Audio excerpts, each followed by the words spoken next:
It is Sunday, September 30th. I'm heading into my 9th week of school. This week is a huge week. I am doing my first keynote, so I am sitting in a coffee shop working on my keynote. The keynote's on this week. I'm leaving to Alaska this week. The keynote is next week. So this week, it's all about keynote prepping, but in my classes, my students are doing their Read 180, System 44, pretty chill week in my class before we head off to Valdez City Schools. Hello, it is Monday morning. If you are a returning visitor to my vlog, welcome back. If you are new, let me introduce myself. My name is Natalie Priester. I teach 7th grade English learners and one class of web. In my vlog, I take you into my classroom every day. I show you what we're doing. If I use any documents, I share them with you for free down below in a spreadsheet. And I also share bits of my family life. I have an adorable little 18-month-old daughter, and this week we are heading to Alaska for that keynote. So there'll be bits of that mixed in. In my class today, we did our book of the day. We read XO Ox, a love story, and we talked about not giving up. After we read the book, we do our silent reading like we do every day, and the kids read their choice novels. After we did grammar keepers in our journals, and the word is we're, the proof is we are.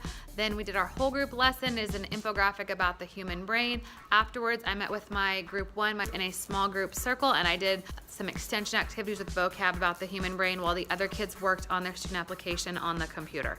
In my web class, we're working on making a global U sphere. And so those students added another panel today. It was about families. We did an activity where we passed stuffed animals around, and whenever the music stopped, they had to answer questions about the families. After that, they worked on drawing family trees on their panels for their global U sphere. To get ready for Alaska, Nuari needed new clothes. Say butterfly. Hello, today is Tuesday. In my class today, our book of the day is The Word Collector by Peter H. Reynolds. It's our second book by him. We also read The Dot earlier in the year. After that, we do our book attendance, and my kids read their books silently. After that, we do our journals. Our grammar keeper's word for today is were. After that, we are doing circle in the back of the room. Our circle prompt for today is what do you do when you get scared? Then I am meeting with groups 2 and 3 in small group in the back. We are doing vocabulary and doing some questions based on the infographic about the brain and how it processes fear. In my web class today, I swapped with Mr. Lara's class, so his kids came in and I taught the same lesson as yesterday about family. Nuari and I are planting seeds for our garden. Bye. Yeah, she's helping me. You're putting the seeds in, huh? Do it. Oh, good job, bird. Dada's taking pictures. You got them all in. I made a spreadsheet to keep track. Oh, you got stuck? Yeah. Okay, come on, adventurer, come help me out. Wow, you're a brave girl.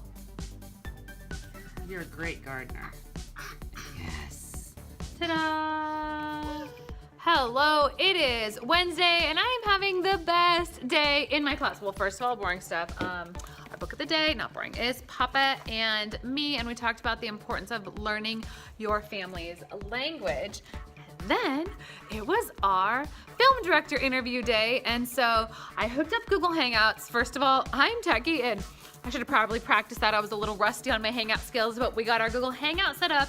I was gonna record it live, couldn't get it to work right with I should have practiced that with him anyways. So we did our Hangout, and my students were able to interview Brian Thompson, who is a film director. He has done music videos, short films, and an award-winning horror film.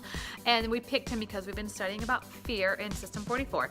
And the kids got up and asked him a bunch of questions about his job and how he makes fear and using music and scripts and how he gets paid.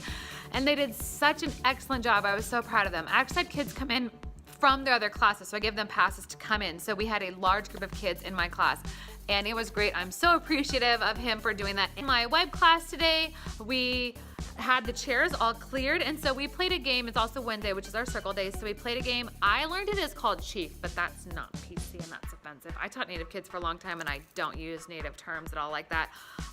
But the kids told me they learned it as drummer boy, so I used to call it club leader. It was like drummer boy. We played that game that involved copying each other. Then we did our check-in circle about feelings, and it was just great. And you know why else it's fabulous? Because it is actually cold outside. We live where it is crazy hot, like 100 degrees all the time, and it actually feels like fall. Like, look at me. I'm actually dressed for fall. I don't think that's gonna work right on your computer screens, but you get the idea. It totally feels like fall. So today is great. The rest of my classes with the kids, we're just gonna do some student app and things and kind of debrief the interview. Also, this keynote, worked on it late last night. I was trying to put my slides and it's taking me way longer than I anticipated. And then as I'm going through looking for pictures, my heart's like melting, missing my old high school kids. I really loved that job, but I've got my notes. I'm gonna go practice with my lunch buddy and I'm feeling better about it. It's just the amount of time to get the slide deck. The actual words, I'm feeling much better about it. I think I'm gonna go to a coffee shop today and work on it some more. This is a good day. Hello, it is Thursday. Our book of the day is The Girl Who Loved Wild Horses. We had a nice discussion about horses.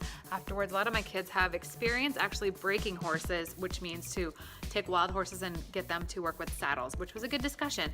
We did our silent reading, of course. Our journal proof for today was the word our, and the proof is your. After that, we did our whole group direct instruction for System 44. We read an article called When Fear is Fun. And it was Lexile 510, and doing the questions to go with it was really hard for my newcomers and a lot of my kids because their Lexile scores are actually down at like the BR, which is 0 range, or like 200 range, so that was a push for us. Then I did small group with group 1 in the back, and that's my higher leveled group, and they were able to go through and we did a little bit more work to identify the key idea and supporting details of the article. In my web class today, Mr. Lara brought all the web leaders in, and my web club kids were so successful that we have this chart with all of the web leaders paired, partnered, and we numbered them. And so we told the kids who their partners were going to be and then give them posters, and they're making big giant posters for when we reveal the leaders to the 7th graders in 2 weeks. Hello, it is Friday. It is the day our family is leaving for Alaska. I'm in class, I'm missing one period, but I'm here for most of the day. Our book of the day is Beto the Bone Dancer, and that's the start of our Dia de los Muertos unit because when I get back, that's going to be what we are working on. In a nutshell, each of my kids makes a shoebox altar and gives a presentation. We do this in collaboration with the rest of the academic English department, and this year we're expanding it to the school. So other than that, to tell them to start thinking about it and to start looking for shoeboxes. Then we did our reading. I actually skipped a journal today because I needed the kids to make Flipgrids to thank Brian Thompson, the film director, for taking time to let us interview him. So the kids who attended the interview sat in a group with me, and then they went and worked on their own to go record their Flipgrids. It was our first time using Flipgrid this year. It's so easy. I just gave them a little script and then I said, memorize your script, look at the camera, go. They were able to do it straight from Google Classroom. My other kids worked on Read 180, their student app, while that was going on. In my web class, we're still working on the posters for the 7th graders. So half my kids went to Mr. Lara's, half were with me. They worked with partners and picked themes and decorated their posters. We at the airport? Ready to go.